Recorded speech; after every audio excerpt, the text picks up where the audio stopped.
Hello students, पिछले class में हम लोग किए थे फंडामेंटल थ्योरम ऑफ अरिथमेटिक, जो कि रियल नंबर चैप्टर के अंदर आता है। और हम लोग फंडामेंटल थ्योरम ऑफ अरिथमेटिक के हेल्प से हर पॉजिटिव इंटीजर का प्राइम फैक्टराइजेशन करके एलसीएम और एलसीएम निकालना सीखे थे।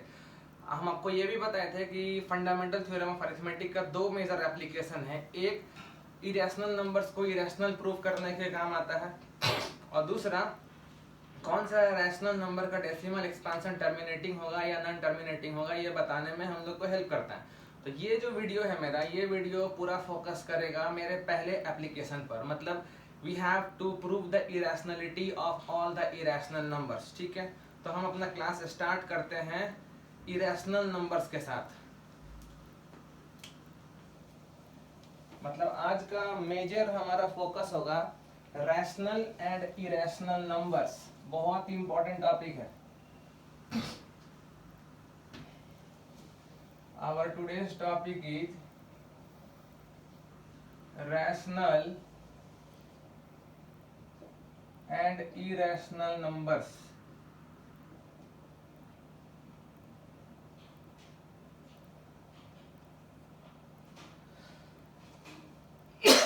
सबसे पहले तो हम रैशनल नंबर का डेफिनेशन समझते हैं कि क्या होता है। धीरे धीरे हम लोग ये वीडियो जैसे जैसे आगे बढ़ेगा, आप लोग काफी कुछ सीखते जाओगे और कहीं कोई दिक्कत नहीं होना चाहिए। Rational number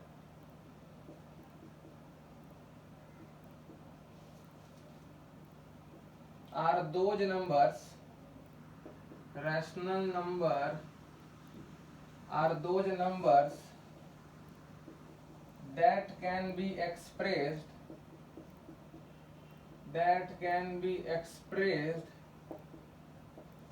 in the form p by q where p and q are integers।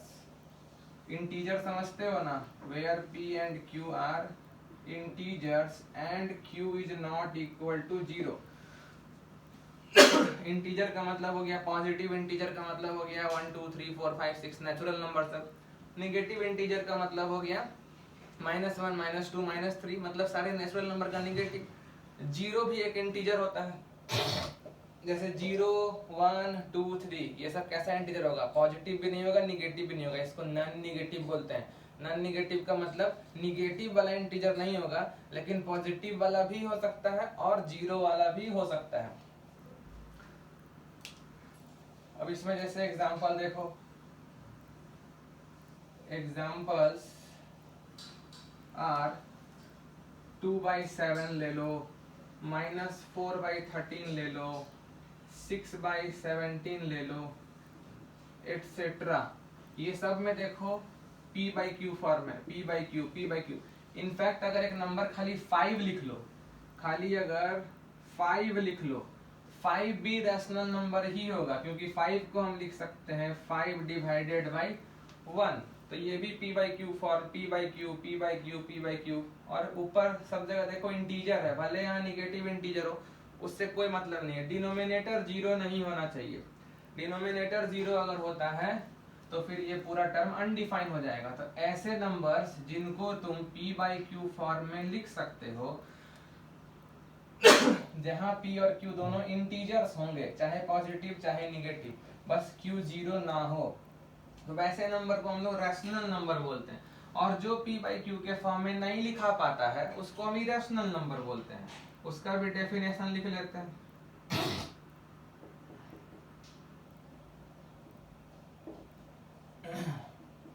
A number that cannot be expressed, a number that cannot be expressed in the form of p/q where p and q are integers, where p and q are integers and q not equal to 0, is called an irrational number, is called an irrational number। जैसे कि इसमें अगर हम example लिखना चाहेंगे, तो जैसे example देखो, √2/3 या -1/√2 या 5/√7, ये एटसेट्रा, ये सब तुम्हारा इरेशनल नंबर्स है। क्यों? डेफिनेशन को सेटिस्फाई ही नहीं कर रहा है ना।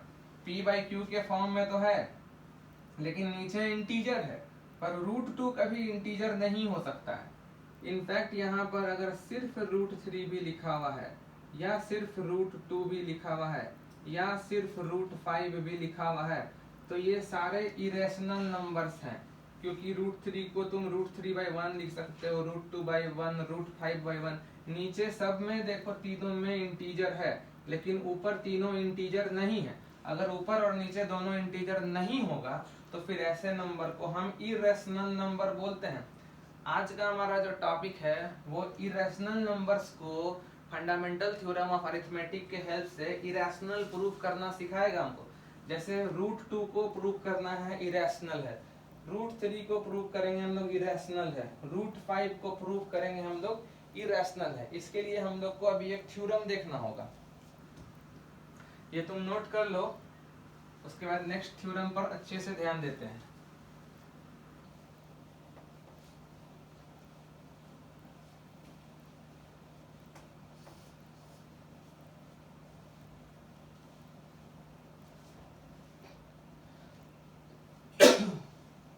आज का समझ लो theorem 1।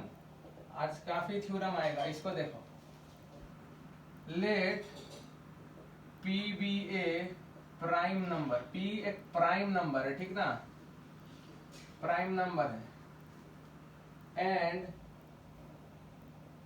A be a positive integer, ये जो है वो एक पॉजिटिव इंटीजर है। Then if P divides A square, then P must divide A also।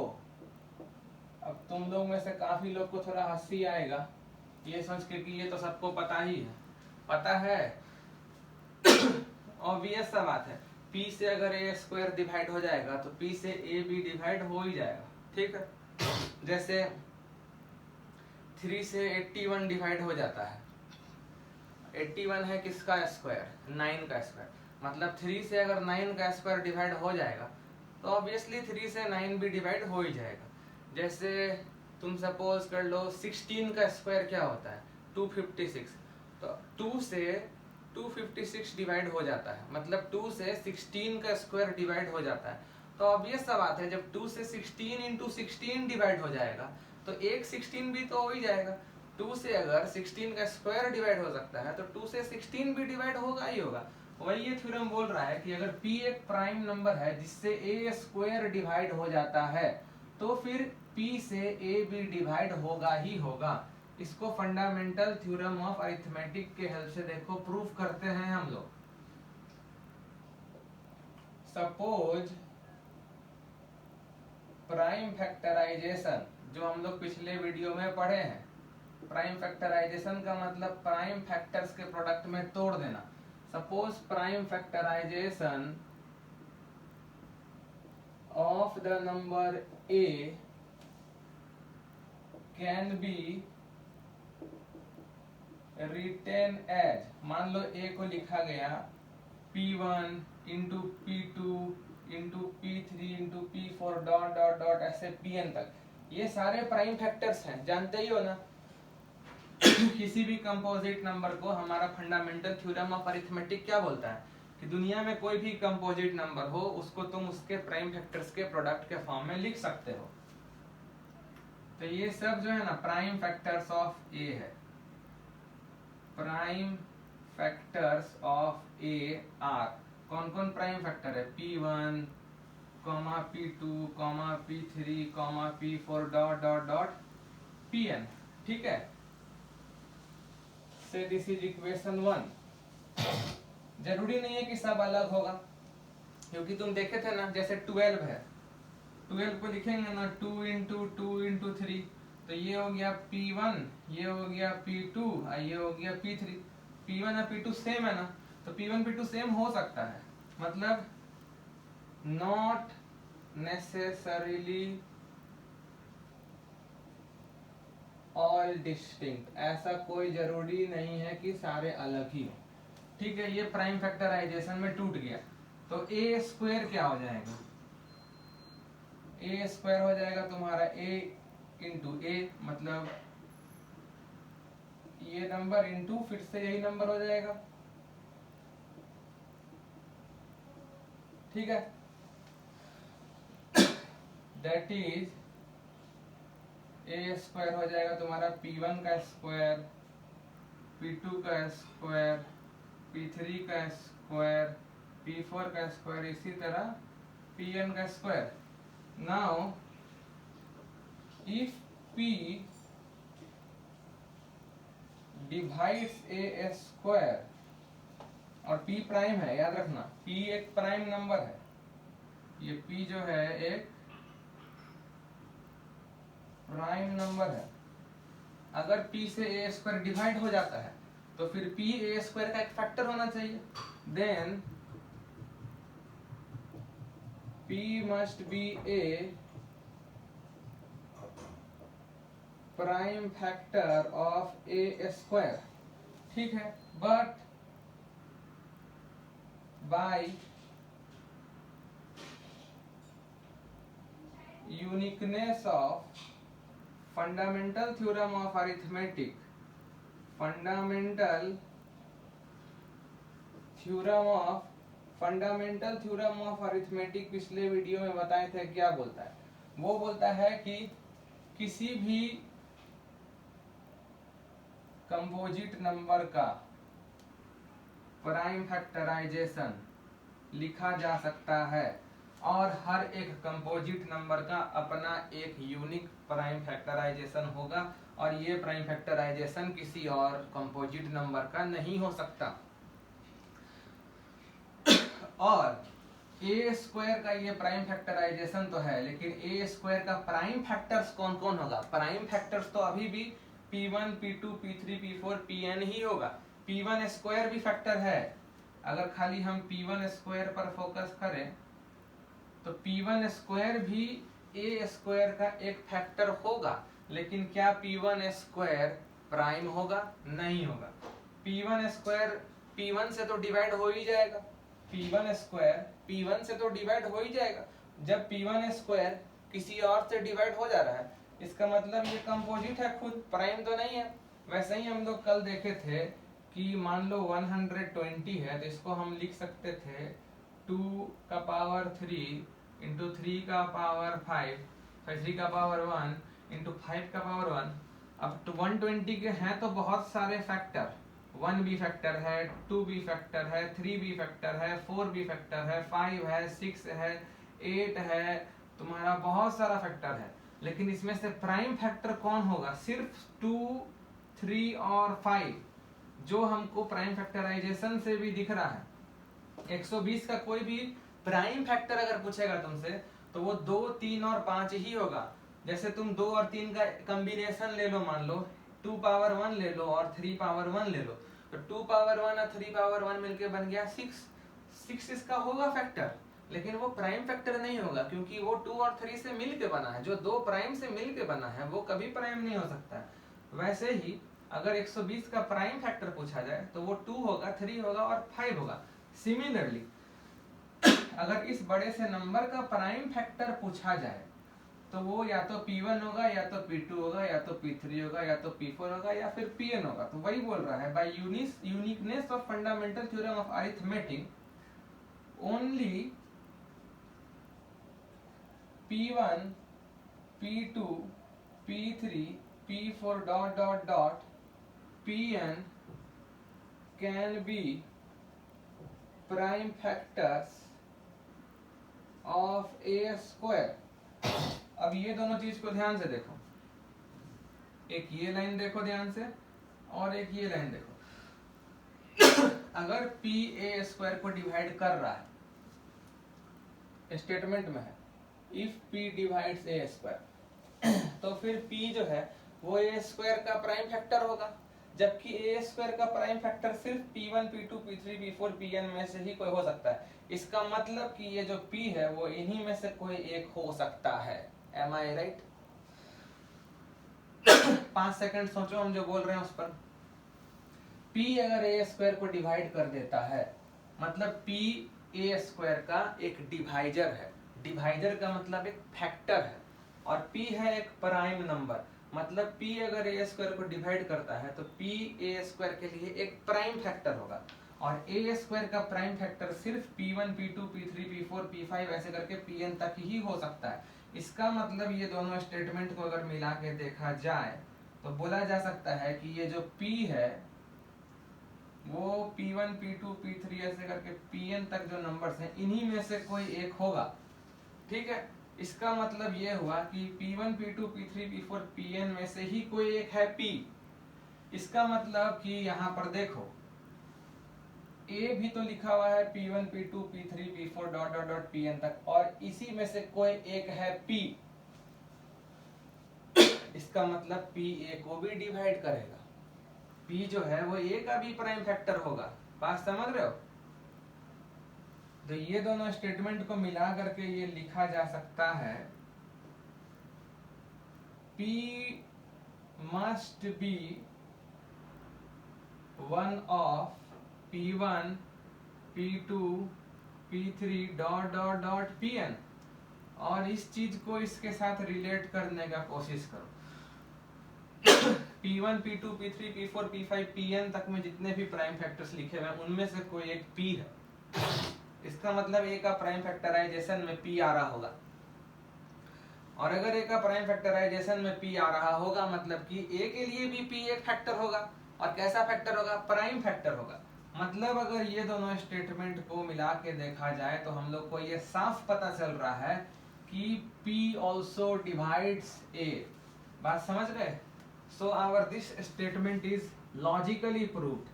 अगर p एक प्राइम फैक्टर है a स्क्वायर का तो फिर p a के लिए भी एक प्राइम फैक्टर जरूर होगा। I hope this is very much clear.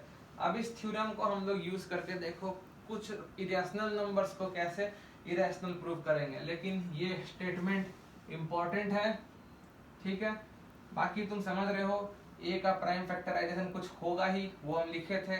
a square मतलब इसका स्क्वायर कर दिए, सबका स्क्वायर हो गया, फिर भी a स्क्वायर का प्राइम फैक्टर तो p1 p2 p3 p4 pn ही होगा, और p अगर a स्क्वायर को डिवाइड कर देता है तो फिर p भी a स्क्वायर का एक प्राइम फैक्टर होगा।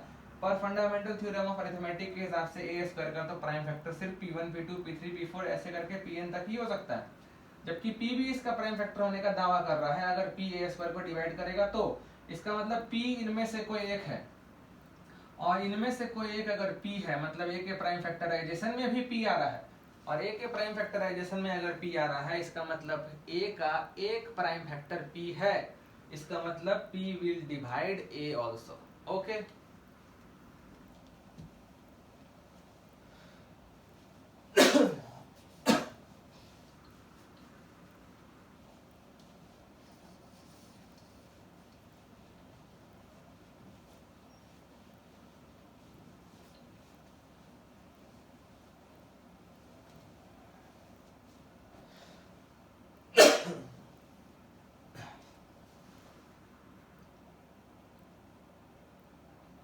Theorem 2,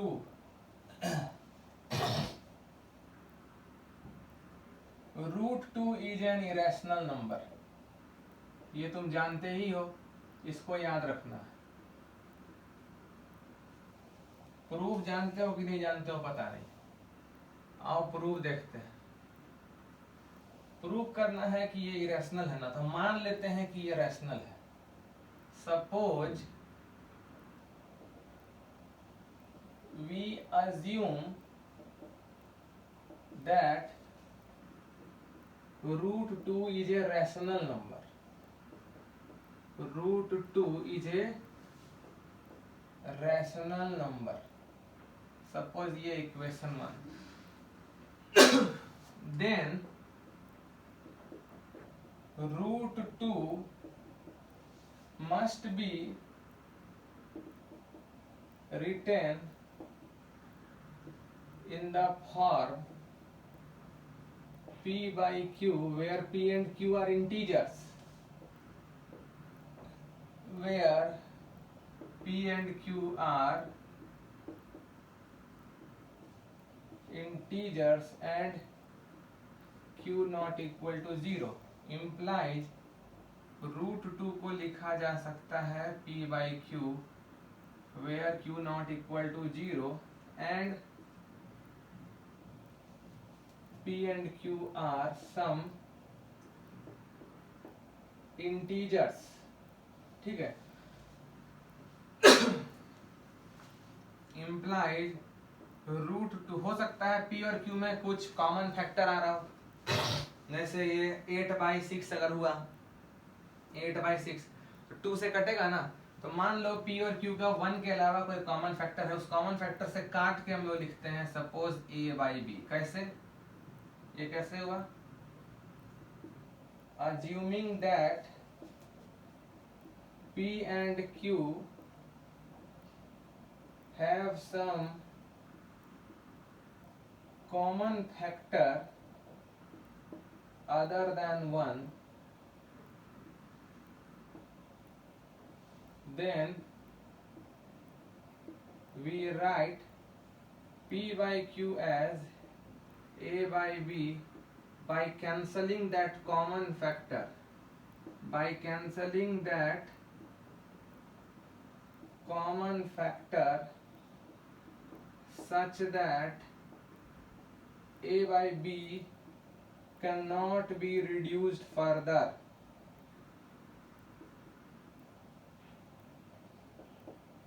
That is, A and B are co-prime.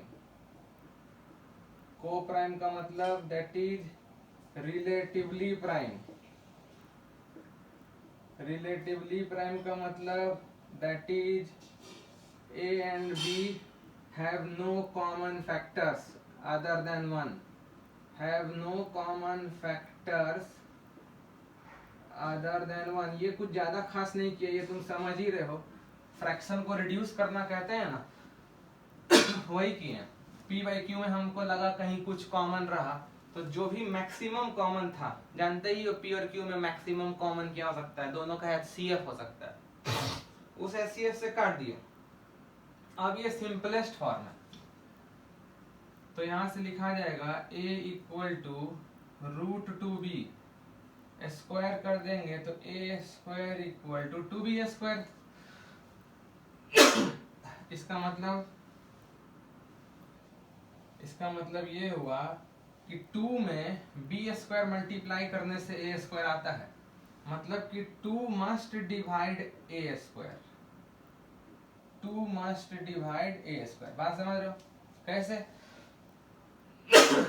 हम कब बोलेंगे 2 विल डिवाइड 8, जब हमको ऐसा लगे कि 2 में कुछ मल्टीप्लाई करके 8 आ जाता हो, और यस 2 में 4 मल्टीप्लाई करने से 8 आ जाता है, इसीलिए हम बोलते हैं कि 2 विल डिवाइड 8। वैसे ही A और B इंटीजर है, B इंटीजर है, B स्क्वायर भी इंटीजर है, इंटीजर मतलब एक नंबर है, और 2 में वो नंबर जब मल्टीप्लाई करते हैं तब A स्क्वायर आता है। इसका मतलब ये है कि 2 A स्क्वायर को डिवाइड कर देगा, तो 2 must divide A square implies 2 must divide A also, 2 must divide A also। हमारा जो अभी थ्योरम 1 प्रूव किए थे, उसी थ्योरम से हम ये लिखे हैं 2 एक प्राइम फैक्टर है जो A स्क्वायर को डिवाइड कर रहा है, तो फिर 2 A को भी डिवाइड करेगा। ठीक है, तो लेट 2 A को भी डिवाइड कर देगा, 2 A को डिवाइड करेगा मतलब 2 में कुछ मल्टीप्लाई करने से A आएगा। मान लो C मल्टीप्लाई करने से A आता है, तो 2 में अगर C मल्टीप्लाई करने से A आता है, where C is an integer, where C is an integer। I hope you can understand। यहाँ तक तो क्लियर होना चाहिए, कोई खास चीज लिखे नहीं है, बस थोड़ा सा वीडियो पॉज करके स्क्रीन पर थोड़ा सोचो कि A स्क्वायर अगर 2B स्क्वायर होगा, मतलब 2 में कुछ मल्टीप्लाई करोगे ना B स्क्वायर, तब A स्क्वायर आएगा, मतलब 2 से A स्क्वायर डिवाइड हो जाएगा। और 2 से a स्क्वायर डिवाइड होगा तो 2 से a भी डिवाइड होगा, और 2 से अगर a डिवाइड होगा मतलब कहने का है कि 2 जो है वो a का एक प्राइम फैक्टर है। प्राइम फैक्टर है मतलब 2 में कुछ मल्टीप्लाई करोगे तब ना a आएगा, और वो मल्टीप्लाई क्या करना पड़ेगा, वो हम c माने हैं, तो 2 में अगर हम c मल्टीप्लाई करेंगे तो वो a आएगा। इम्प्लाइज अब a इक्वल टू 2c को हम इस रिलेशन में रख देते हैं, 2b square equal to a square मतलब 2c का स्क्वायर, 2c का स्क्वायर मतलब 4c स्क्वायर। अब 2 से काट देंगे तो b square equal to 2c square. अब देखो ऐसा मिलता जुलता फॉर्म आ गया है। अब देखो मतलब कि 2 में कुछ मल्टीप्लाई करने से b स्क्वायर आ रहा है, मतलब 2 डिवाइड्स b स्क्वायर, ठीक है। एकदम इसके जैसा हो रहा है। 2 में कुछ मल्टीप्लाई करके, कुछ मतलब c स्क्वायर भी इंटीजर होगा ना, जब a इंटीजर, 2 इंटीजर, c भी इंटीजर, c स्क्वायर भी इंटीजर है, मतलब 2 में कुछ मल्टीप्लाई करने से, 2 में c स्क्वायर मल्टीप्लाई करने से b स्क्वायर आता है, मतलब 2 जो है वो b स्क्वायर का प्राइम फैक्टर होगा, मतलब 2 है वो b स्क्वायर को डिवाइड कर देगा, तो वही लिखे 2 डिवाइड्स b स्क्वायर, और 2 अगर b स्क्वायर को डिवाइड करेगा तो मेरे पिछले थ्योरम से 2b को भी डिवाइड करेगा, 2 डिवाइड्स b ऑल्सो, अगर b स्क्वायर को करेगा तो फिर b को भी करेगा। और अब एक जबरदस्त चीज देखो, ये वाला बॉक्स देखो और ये वाला बॉक्स देखो, 2a को भी डिवाइड करता है और 2b को भी डिवाइड करता है, मतलब 2 is a common divisor of a and b, जबकि हम यहाँ पर क्या देखे थे, a और b को प्राइम होगा, क्योंकि हम लोग देखे थे √2 अगर कोई रैशनल नंबर हो सकता है तो उसको हम p/q के फॉर्म में मान लिए थे, और हमको ऐसा भी लगा कि हो सकता है p और q में कुछ कॉमन फैक्टर होगा, उस फैक्टर को यहाँ तक कि हम काट भी दिए, और काट के हम एकदम सिंपलेस्ट फ्रैक्शन में लिखे थे a/b, और हम ये उम्मीद किए थे कि a और b में तो कम से कम कुछ भी कॉमन अब नहीं होना चाहिए, क्योंकि जो हो सकता था सब काट के a और b लिखा था, a और b relate have no common factor other than 1। लेकिन हम लोग अपने मेथड को आगे ले गए और पिछले थ्योरम के हेल्प से हम लोग प्रोसीड किए, तो एक अजीब सा कंक्लूजन आ गया कि 2a को भी डिवाइड कर देगा और 2b को भी डिवाइड कर देगा, मतलब 2 is a common factor of a and b, so this is a contradiction.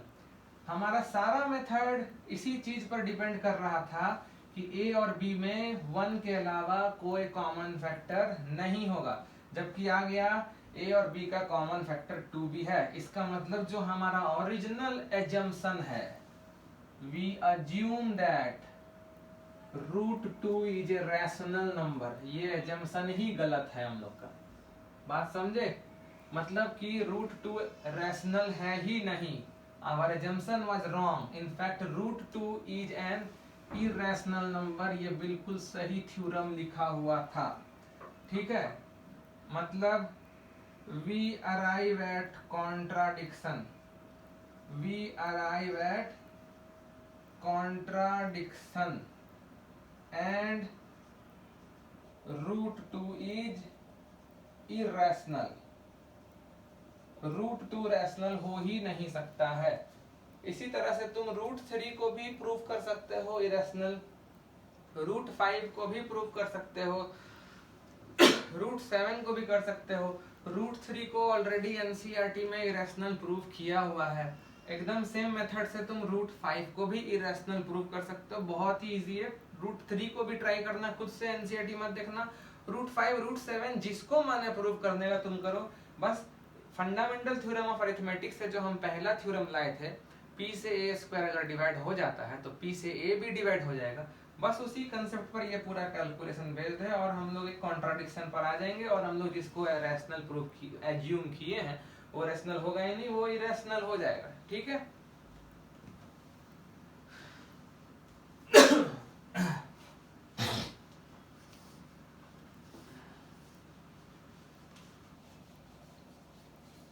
हमारे प्रीवियस क्लास में, क्लास 9th में हम लोग दो इम्पोर्टेंट पॉइंट्स इरेशनल और रैशनल के बारे में ये देखे थे कि एक रैशनल और एक इरेशनल का सम या डिफरेंस हमेशा इरेशनल होता है, और एक रैशनल और एक इरेशनल का प्रोडक्ट या फिर डिवीजन भी इरेशनल होता है, तो वो दोनों नोट हम लोग जरूर लिख लेंगे, उसको भी थ्योरम बोल के लिख लेते हैं। एक और थ्योरम ले लो, theorem 3, the some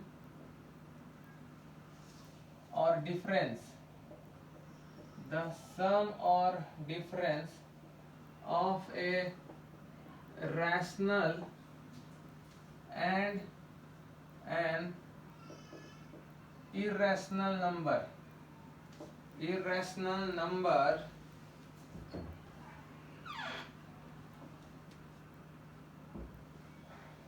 rational and an irrational number is an irrational number, is an irrational number। और एक थ्योरम हमारे पास है theorem 4, the product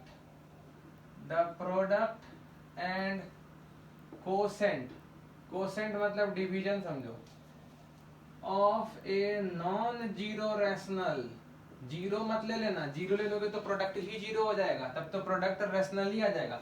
of a non zero rational and an irrational number is an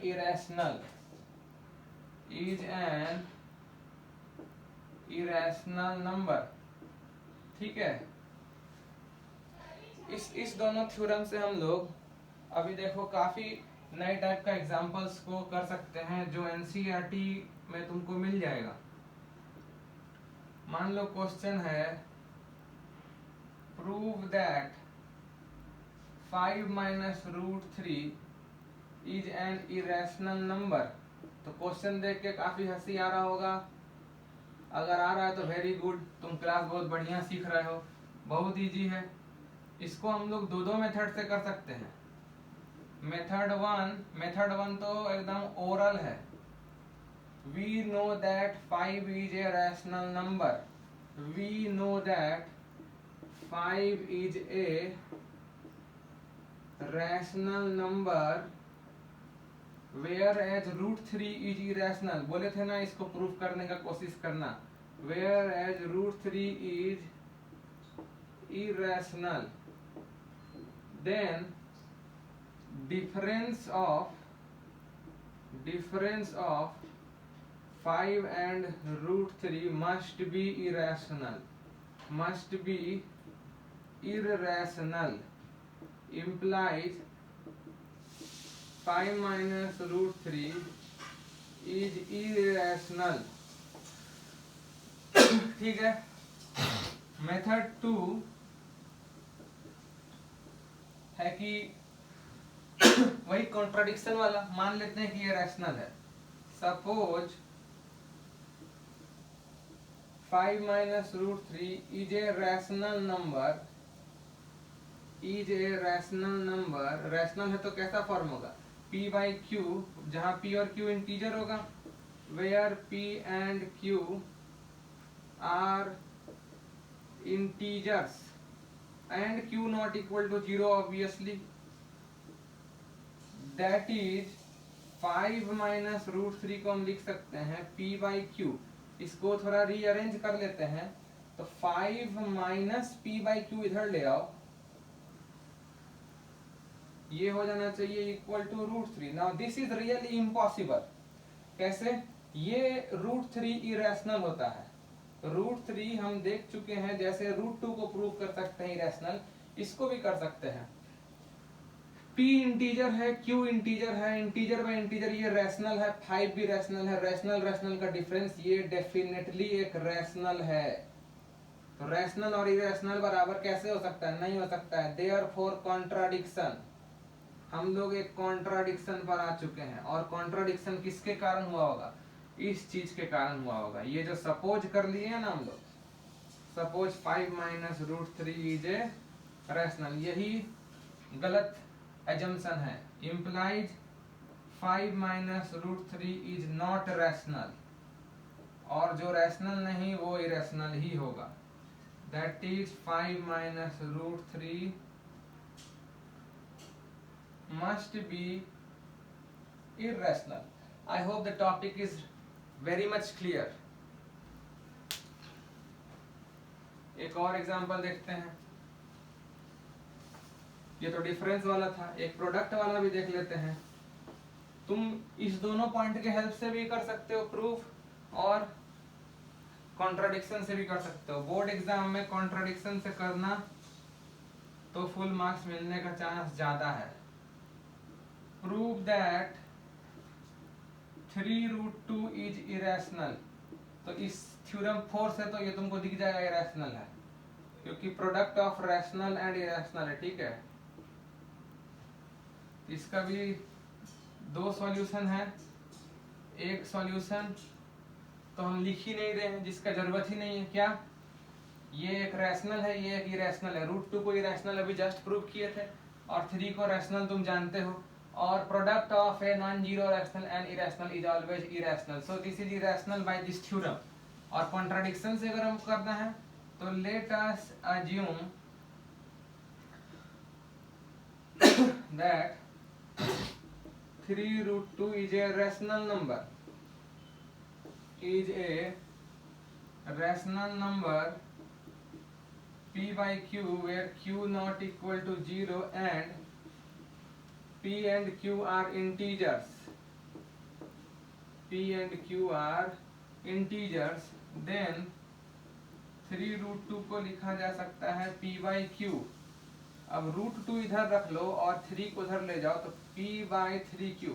अब ये देखो, integer integer integer, ऊपर integer नीचे integer, so this is rational.